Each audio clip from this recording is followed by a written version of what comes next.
The DCP program has helped us a lot getting airborne again. We are really grateful for the program and the Flight of Excellence. Australia and PNG, we will always be close together, and it's good to have that relationship.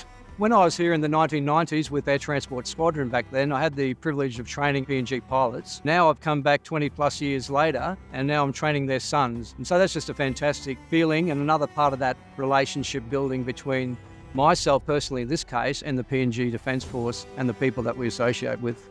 He's very, very patient with us, and he has taught us so many stuff. We're really grateful to having him.